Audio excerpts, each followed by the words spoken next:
Buenas tardes, ¿qué tal están? Bienvenidos un día más a Rota de Cerca y hoy nos encontramos en la base naval de Rota porque regresa tras 4 meses y medio la fragata Victoria. Vamos a hablar con los familiares, cómo han vivido esa espera. Sinceramente, ahora mismo estamos en el muelle y está abarrotado de familiares y amigos que no han querido perderse ese regreso de los suyos.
Bueno, ¿a quién venís a buscar?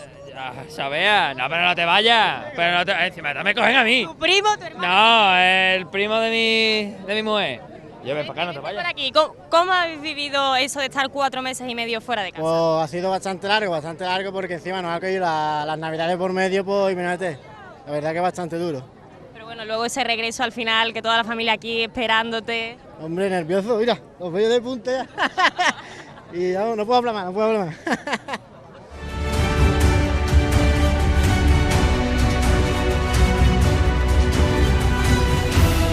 Y ya nos ha quedado claro que la espera se hace bastante dura. Bueno, ¿a quién habéis venido a buscar esta vez? A mi futuro esposo. ¡Uy, qué bonito, por favor! Bueno, primero enhorabuena. ¿Cómo se ha llevado esos 4 meses y medio fuera? Bien, ha estado bien. Ya con ganas de llegar, pero muy bien. ¿Era la primera vez que marchabas? Esta era la primera larga que hacía yo. Y bien, muy bien. ¿Con ganas de irte? No. No, con ganas de llegar ya y ya de estar aquí y de disfrutar un poquito. Pero muy bien. Bueno, ¿y la futura mujer, cómo la ha llevado? Hombre, bien porque sabía que él estaba bien, pero bueno, había momentos, pero la verdad que muy bien, muy contenta y muy orgullosa de él. Sobre todo eso, ¿verdad? Un orgullo y una satisfacción. La verdad que sí, lo que más, muy orgullosa de él, siempre. Bueno, habéis hecho hasta una pancarta, ¿no? A ver. Aunque ya está un poco rota de los nervios. Aquí me puse con mi familia a hacerla. Bienvenido a casa, marinero Lloret. Te queremos mucho. Digo, se lo merece. Pero contigo han venido también casi toda tu familia, ¿no? Ha venido ella es su mamá, Madre, ella es la mamá. Por supuesto, la madre también tiene que hablar. ¿Qué piensa la madre de estos 4 meses y medio fuera? Oh, bueno, ha sido duro, pero bien, muy orgullosa de mi hijo, muy bien. ¿Miedo? Mucho, claro, sí, pero bueno, sabía que estaba bien. ¿Pero podíais hablar a diario? Mucho, sí, casi a diario. Muy buena comunicación, sí. Nos decía un Contenta. compañero que al fin y al cabo esto era como una especie de gran hermano gigante, ¿no? O sea, ¿cómo se vive entonces eso? bien, hombre, son muchos días ahí, todos los días la misma gente, pero muy bien. Todo mucho compañerismo y bueno, y bien. No está, se pasa los días bien. Al final de compañeros ya casi de la familia. Sí, hay muchos amigos que se han hecho aquí de amigos de verdad. Nada, ahora a disfrutar y a descansar. Perfecto, muchas gracias. Bueno, y también estamos con una de las militares que ha participado en esta operación, en esta cuarta operación Atalanta, con Lourdes. ¿Cómo se ha llevado esto de estar tanto tiempo fuera de casa? Bien, pero se echa mucho de menos a las familias, son unas fechas muy malas, unas fechas de Navidades, los Reyes, yo que tengo hijos, pues la verdad que no la he llevado bien, pero estoy acostumbrada. Hasta aquí ya es la segunda vez que voy a Atalanta con la fragata Victoria y con la familia, que es otra familia en verdad. Otra familia, nos apoyamos unos a otros. Al final es vocación, ¿verdad? Es vocación, porque es otra familia. Echa de menos a la familia, pero si no te apoyan tus compañeros. ¿Y quién ha venido hoy a buscarte? Hoy ha venido mi madre y mis niños, que los he echado mucho de menos a mis niños, mi hermano y mi sobrina y mis amigas. Bueno, las madres ¿cómo lo llevan eso de que los hijos estén fuera? La verdad que es un poquito difícil. Tengo 2 hijos en la Marina, su hermano y ella. Y claro, uno ya no tiene tanta salud como antes y llevar a los niños, que es difícil. Es difícil, pero bueno, es lo que hay. Porque Y los es su dos, vocación. claro, es vocación. ¿Los dos habéis participado en la misma operación? No, en esta no, mi hermano ha participado en otra como era la Operación Sofía, con la fragata Canaria, ahora está en el buque Galicia. Y yo es la tercera misión que hago aquí en este barco. Hemos hecho 2 Atalanta, hemos hecho Sofía también, y son muchas horas, mucho tiempo fuera de casa. Pero bueno, hoy llegamos con el satisfacer del deber cumplido. Por supuesto que sí. Bueno, ¿y los hijos qué dicen por aquí? ¿Cómo te llamas? Cristian, Bueno, Cristian, ¿cómo has llevado que tu madre esté fuera tanto tiempo? pues yo muy mal. ¿Sí? Bueno, depende. Depende por qué. ¿La abuela te ha consentido mucho, te da muchos caprichos, no? Habla tú ya. ¿Cómo te llamas? Juan. Juan. Bueno, Juan, ¿tú cómo has llevado que tu mamá esté fuera? Yo bien. Ah, tú bien, ¿no? ¿No las echas de menos? Sí, ¿no? Sí. Pues ya está, ahora disfruta y a descansar con ella, ¿no? Vale.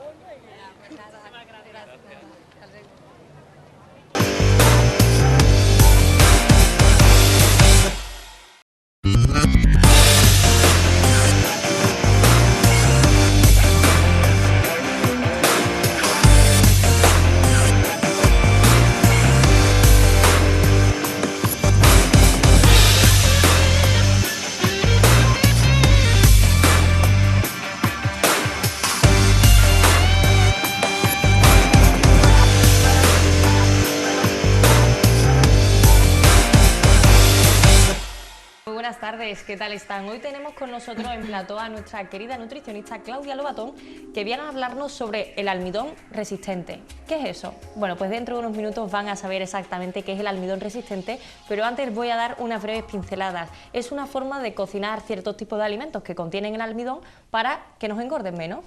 Interesante, ¿verdad? Pues no se lo pierdan. Muy buenas, Claudia, ¿qué tal? ¿Qué tal, Blanca? Bueno, tú mejor que nadie vas a saber explicar bien qué es esto del almidón resistente, Exacto. qué diferencia hay con el almidón normal, qué alimentos lo conllevan. Vamos a empezar, si te parece, por definir qué es aquello del almidón resistente y por qué puede hacernos engordar menos. Exacto.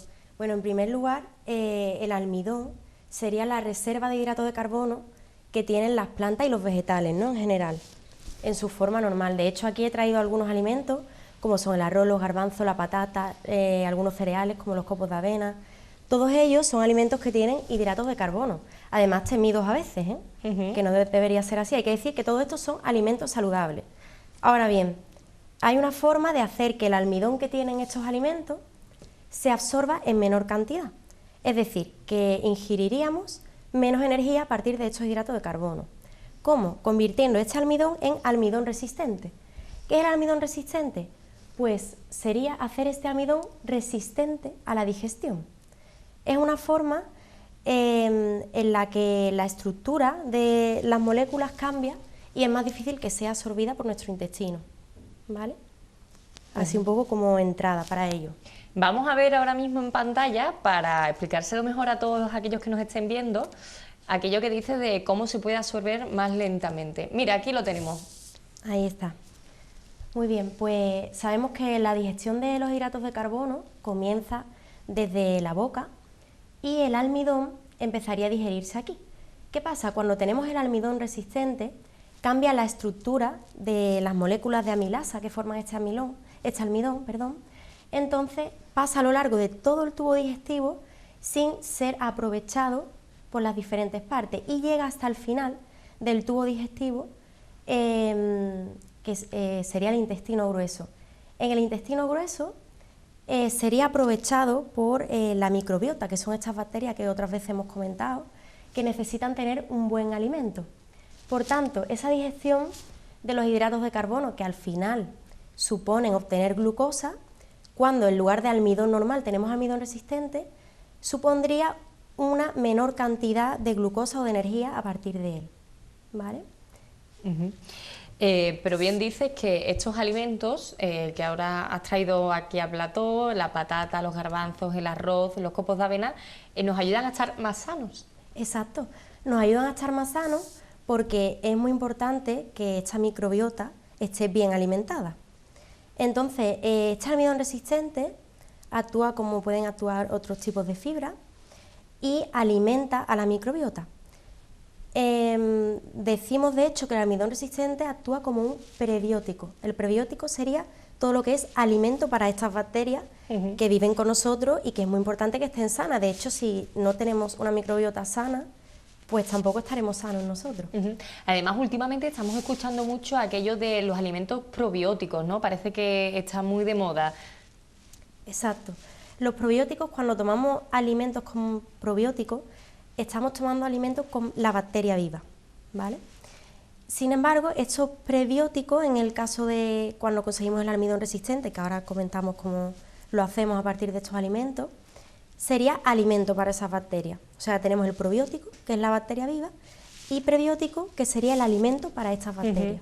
Casi cuando decimos bacterias vivas, a los que no somos nutricionistas nos suena un poquito raro. Exacto, suena un poco raro, pero es cierto que por todo el cuerpo vivimos en simbiosis con otro tipo de microorganismos y los que están en el intestino es fundamental que estén contentos y que estén bien alimentados.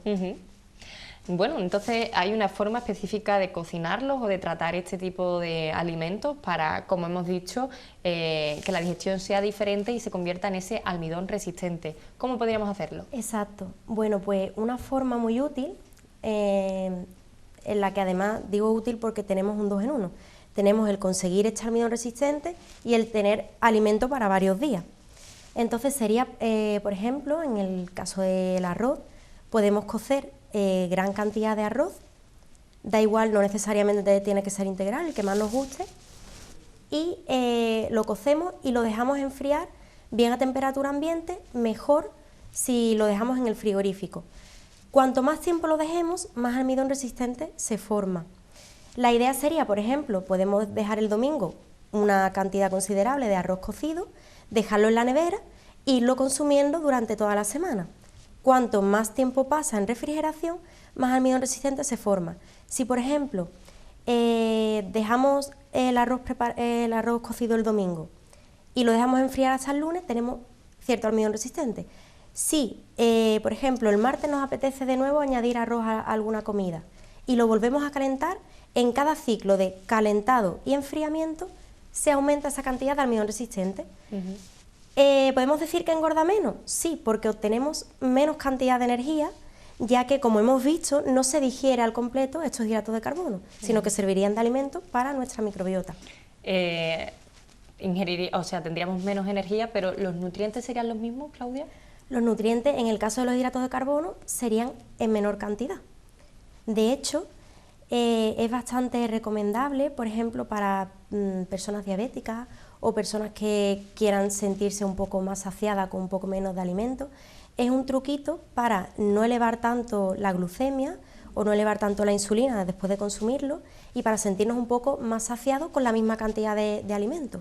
¿Pero por qué nos sentiríamos más saciados? ¿A qué se debería? Nos sentimos más saciados porque comiendo la misma cantidad, por lo tanto, ayuda a esta saciedad cuando lo consumimos, luego no se obtiene tanta energía de él. Entonces, por eso podemos decir que ayuda a adelgazar, ¿no? Ese sería el caso del arroz, que yo creo que a todos nos ha quedado bastante claro, pero por ejemplo, con el caso de la patata o los copos de avena. Lo mismo sucede con los otros alimentos. Por ejemplo, podemos hacer un guiso que incluya garbanzo, que incluya verdura, que incluya patata, y este guiso lo cocinamos un día, lo dejamos enfriar, si lo refrigeramos mejor, y al día siguiente le volvemos a dar un calentón. Eso sí, no hay que calentarlo a temperaturas muy altas, simplemente que esté rico, que no a una temperatura que nos siente bien y nos guste, pero no llevarlo a una temperatura demasiado alta, para no romper esa estructura. Y pues ahí tendríamos, por ejemplo, más almidón resistente también en esta comida. Madre mía, yo haciendo casi toda mi vida almidón resistente y sin saberlo, ¿eh? Digo. Es que es muy típico, sobre todo en los pisos de estudiantes, ¿verdad? Con Exacto. esos tupper que te da tu madre. Al final, es cierto que consumimos almidón resistente sin saberlo muchas veces, pero bueno, ya podemos hacerlo con conciencia. En el caso de los copos de avena... En el caso de los copos de avena, una buena idea sería cocerlos la noche anterior. Comentamos un poco sobre los copos de avena. Es cierto que se pueden consumir crudos, pero una buena idea es cocerlos con agua o incluso con leche o alguna bebida vegetal para que tenga un poco más de sabor. Cocerlos la noche anterior y dejarlo enfriar en la nevera durante toda la noche. Entonces, al día siguiente, cuando nos despertamos por la mañana, podemos tener como desayuno esos copos de avena cocidos, enfriados, y si nos apetece calentarlos otra vez, también aumentaríamos ese ciclo para conseguir más almidón resistente. Al final obtenemos energía de los copos de avena, nos saciamos, pero es cierto que es menos energía que si no hiciésemos ese ciclo de cocer, enfriar, porque sin ese ciclo tendríamos menos almidón resistente y tendríamos más hidratos de carbono absorbidos y más energía, por tanto. A mí me surge una duda, Claudia, además de estos productos que tenemos ahora en la mesa, ¿qué otros alimentos pueden tener ese almidón para luego transformarlo en almidón resistente? Pues, por ejemplo, hay otras frutas inmaduras como el plátano macho, también otro tipo de legumbres, también los guisantes, las lentejas, otros tipos de arroces. Es cierto que hay más alimentos, hemos puesto aquí algunos porque son muy comunes, ¿no? Los consumimos bastante en nuestra cultura. Y luego otra idea que no se nos puede olvidar, Blanca, es que es cierto que el almidón resistente nos puede ayudar para disminuir esas calorías, ¿no? Y para estar sanos, para tener nuestra microbiota sana, pero es cierto que hay algunos casos en los que quizás no es lo óptimo, ¿no? Por ejemplo, en el caso de deportistas que están en una etapa que tienen alto requerimiento energético o que necesitan reponer su glucógeno muscular después de la actividad o de los entrenamientos, quizás no es tan interesante consumir el almidón resistente y es mejor consumir almidón normal, porque al fin y al cabo hemos visto que el almidón resistente supone tener menos calorías, ¿no? de estos alimentos. Y, por ejemplo, pues También en personas que ya tengan una alimentación alta en fibra, puede tener alguna molestia si consume demasiado almidón resistente. Aquí ya un poco cada uno es probarlo y ver cómo nos sienta. O sea que, por ejemplo, para un tipo de persona que normalmente el tema del arroz pues no le vaya a sentar demasiado bien, ¿aconsejarías entonces que hiciese este proceso de almidón resistente? Porque quizás así se siente más ligero, ¿no? Bueno, si es una persona sana y no tiene problemas de digestión ni tiene problemas con ningún tipo de fibra, sería recomendable. Como hemos visto también en el caso de diabéticos. Es una buena idea tener el almidón resistente como recurso en casa. Quiero hacer hincapié sobre los beneficios del almidón resistente porque yo creo que a todos los espectadores le habrá pasado como a mí, que nos hemos quedado con la parte de engorda menos. Totalmente. Pero quiero incidir en los otros beneficios que puede aportar este almidón resistente. Se ha visto que el consumo de almidón resistente puede ayudar también a mantener los niveles de colesterol en sangre pues como deben estar, no demasiado altos. También nos puede ayudar en caso de sobrepeso u obesidad, en algunas patologías como la diabetes que hemos comentado, y lo más resaltable es que nuestra microbiota va a estar sana con este alimento. Entonces el hecho de que nuestra microbiota esté sana pues ya es un factor de protección para numerosas enfermedades. ¿Crees que ahora mismo hay un auge de este tipo de alimentos? Es decir, cada vez vamos a ver más el almidón resistente y vamos a escuchar hablar de él, como ha sido el caso de los productos probióticos. Pues es posible. Es cierto que, como has comentado, ya por el hecho de cocinar y guardar los alimentos en casa, ¿no?, y algunos de ellos en diferentes elaboraciones, ya estábamos consumiendo almidón resistente muchas veces sin saberlo. Pero es posible que ahora que la información pues va un poco más rápido, llega a más personas, quizás se utilice más. Pero es importante lo que hemos comentado de ver a quién le viene bien y a quién no. Ya hemos visto que hay casos en los que, bueno, no tiene por qué ser un recurso óptimo. ¿Habría otra forma de conseguir el almidón resistente sin tener que cocinar y enfriar los productos? En principio, con estos alimentos sería la mejor forma, con ese cocinado y enfriado. Y posterior cocinado, si queremos, también. No a temperaturas demasiado altas. Incluso conseguiríamos más almidón resistente si luego volvemos a calentarlo, ¿no? Exacto. Como hemos comentado, por ejemplo, si tenemos la avena, ¿no?, que la hemos cocido, la hemos dejado enfriar y luego la volvemos a calentar un poquito, estamos aumentando esa cantidad de almidón resistente. Es cierto que no hay que sobrepasar, no sé si son 150 grados o lo ideal es no calentarlo tanto. O sea, darle un toquecito, o en el caso de las patatas o el arroz, darle un toque en la sartén o en el microondas, por ejemplo, pero no calentarlo en ese segundo o tercer ciclo de calentamiento, no alcanzar temperaturas muy altas. Voy a poner dos ejemplos gráficos para que le quede un poco más claro a los espectadores, a ver si también me ha quedado claro a mí. Muy bien. Por ejemplo, con el caso de la patata, cocemos esa patata, la dejamos en la nevera, de una manera haríamos, por ejemplo, papa liña y en la otra patatas con carne. Las patatas con carne, al calentarla otra vez, ahí conseguiríamos más almidón resistente que la típica papa liña. Exacto. Aunque la papa liña también puede ser una buena opción si tenemos nuestra patata cocida, la dejamos enfriar y luego, por ejemplo, podemos añadir un poco de huevo duro para tener una parte proteica en esas patatas aliñadas, o el atún, que también es típico. Qué buenas están. Qué bueno, ¿no? Qué bueno todo. Lo que sí es cierto, Claudia, bueno, esto por cosas de mi madre, ¿no?, de cuando ella cocina, que siempre dice, no, la patata se tiene que echar en el mismo día en el guiso. ¿A esto qué tienes que añadir? Que a pesar de ese consejo, si no, no vamos a conseguir ese almidón resistente, ¿no? Bueno, como hemos comentado, tampoco es imprescindible consumirlo, es decir, si lo consumimos tenemos un extra de prebiótico, de alimento para estas bacterias, estamos reduciendo un poquito esa absorción de hidratos de carbono o esa energía, pero bueno, si no lo hacemos siempre así, ya hemos visto que tampoco pasa nada. ¿Cuánto porcentaje aproximadamente nos estaríamos ahorrando? El porcentaje es cierto que no es muy alto, no sé decirte una cifra, ¿vale? Pero el porcentaje sería quizás como una cuarta parte de lo que absorberíamos, si absorbemos un total del alimento sin almidón resistente, pues una cuarta parte menos sería lo que absorberíamos con almidón resistente. O sea que bastante. Es algo, es algo. No, sí, una cuantía importante. Exacto. Y comentabas que también había ciertos tipos de personas que es conveniente que no hagan este almidón resistente. En el caso de, por ejemplo, de Exacto. niños sanos. Bueno, en el caso de niños sanos no habría tampoco problema. Estaría bien, por ejemplo, pues combinar que a veces consumamos el almidón en su forma normal y otras veces en forma de almidón resistente. Tampoco es necesario consumirlo siempre de esta forma, pero es una opción totalmente recomendable.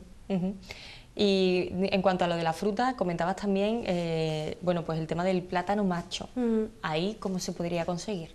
Bueno, el tema de la fruta es cierto que ya tiene ese almidón en sí, ¿no? Entonces, si son un poco más inmaduras, pues tendríamos mayor cantidad, incluso si compramos un plátano verde normal. Además, yo creo que la inmensa mayoría tiene miedo al almidón, ¿no? Muchas veces pensamos quizás el tema de la patata, el arroz, engorda, no engorda. Yo creo que es la pregunta eterna, ¿no? ¿Ese alimento engorda, no engorda? Y al final eso está mal dicho, ¿no? Totalmente. Por eso hemos traído estos alimentos, porque son una fuente, lo recalcamos, son una fuente de hidratos de carbono saludables. Porque aquí tenemos alimentos en su forma original y no son ultraprocesados. O sea, no tenemos miedo a ultraprocesados, a dar a los niños entre horas patatas fritas de paquete, a dar zumo, pero sí tenemos miedo a esto. Entonces, estos alimentos no engordan como ningún alimento engorda de por sí. Lo que nos haría realmente subir de peso a partir de un aumento de grasa corporal es un conjunto de factores, como ya hemos visto extensamente en otros programas. Sería pues consumir más alimento y más energía de la que necesitamos, no estar activos y no hacer ejercicio, tener una masa muscular insuficiente, entre otros motivos, ¿no? Pero estos alimentos son más que recomendables y no debemos tenerles miedo. Corrígeme si me equivoco, pero ¿qué pasaría en el caso de, por ejemplo, utilizar arroz integral? ¿Ya tendría ese almidón resistente? ¿Tendríamos que hacerlo?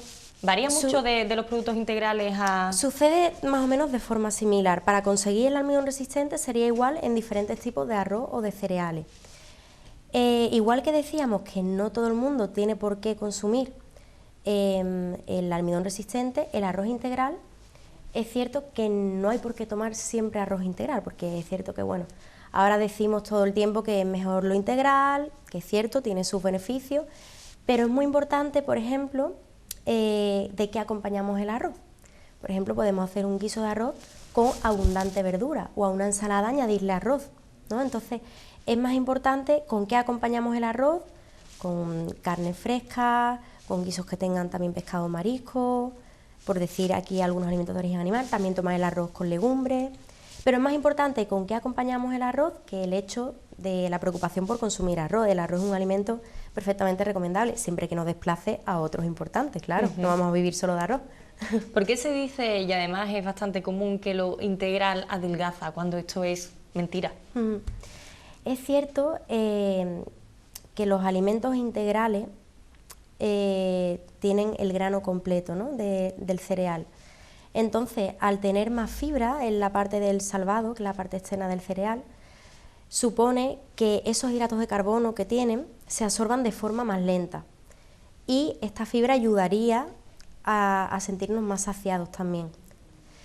Sin embargo, bueno, hay un poco de dilema con esto.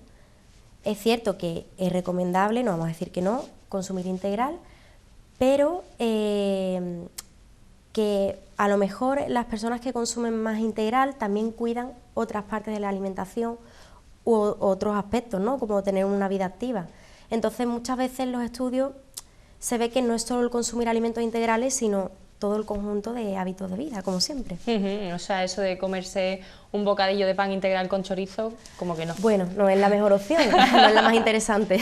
Yo sí que es verdad que te tengo que decir, Claudia, que personalmente le tengo bastante pánico a la pasta.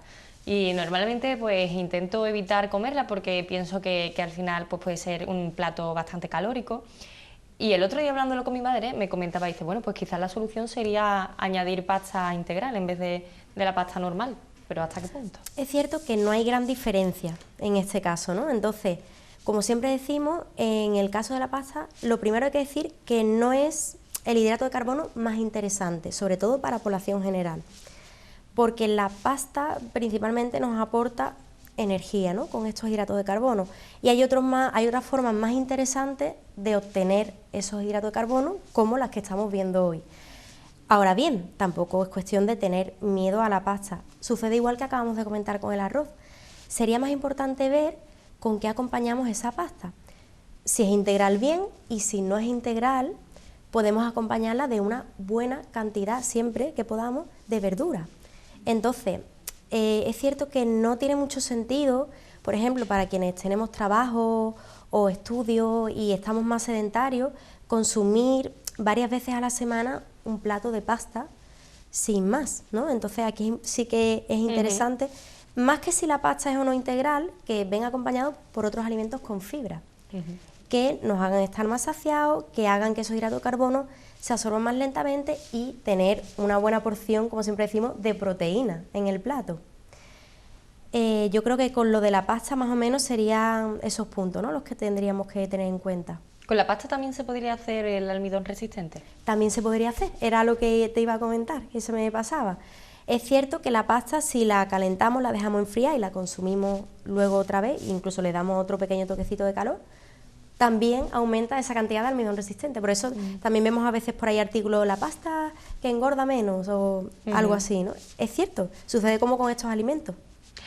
Yo creo que sí, que la inmensa mayoría hemos estado haciendo almidón resistente sin saberlo. Sin saberlo. Sin saberlo Totalmente. Durante todo el tiempo. Sí, sí, o sea, sí. palabra de nutricionista que lo recomiendas entonces para aquellas personas que no tengan ningún problema. Para personas que no tengan problemas digestivos, para personas que no tengan alto requerimiento energético, como los deportistas en determinadas circunstancias, y en general para una gran parte de la población es bastante beneficioso y es buena opción. Y otra duda que también tengo con otro de los alimentos es respecto al pan. Porque yo creo que es de esos productos, ¿no?, que todo el mundo tiene miedo a que el pan engorda. Cuando estamos haciendo muchas dietas, lo primero que intentamos reducir es la ingesta de pan. Bueno, cuando intentamos hacer dietas, pero por nuestra cuenta, claro está. Exacto, exacto. Bueno, es cierto que el pan, por ejemplo, no lo he comentado ni lo he traído, porque ya es un alimento que se consume bastante, está bastante como incluido en nuestro día a día, ¿no? Es cierto que ya hay gente que lo va reduciendo, pero como hay un consumo alto, muchas veces yo ni hablo de él, sino que intento dar más visibilidad a alimentos que son interesantes y a los que parece que tenemos un poco más de miedo. El pan es cierto, como hemos comentado, que tampoco engorda de por sí, ¿no? No es lo más interesante, pero podemos incluir pan si nos gusta en nuestras tostadas o en un poco de acompañamiento a una comida, no siempre, pero bueno, es otra opción a contemplar. Y con el pan podemos explicar un poco también sobre esta estructura del almidón resistente. Cuando el pan está recién hecho y está calentito, está mucho más blando, está muy rico, porque tenemos este almidón en su forma normal, ¿no?, como comentábamos. Cuando pasa el tiempo va disminuyendo un poco la cantidad de agua y aquí cambia la estructura de ese almidón, que está formado por moléculas de amilasa. Podemos decir que estas cadenas de amilasa forman como unos cristales y esta es la forma en la que el almidón resistente va, ya formado, va pasando por el intestino, por el tubo digestivo, y es más difícil de romper estas moléculas de amilasa y de obtener glucosa o esta energía o estos nutrientes a partir del almidón resistente. Por eso, por ejemplo, cuando tenemos pan y lo guardamos en el frigorífico, lo congelamos y luego lo volvemos a tostar, luego volvemos a guardarlo, luego volvemos a tostarlo, ahí estamos obteniendo también un poco más de almidón resistente. Interesante, pues ya lo saben, consejo que nos da nuestra querida nutricionista Claudia Lobatón. Como siempre, un placer tenerte aquí en plató, en nuestra casa, y por darnos tu tiempo. Gracias a vosotros.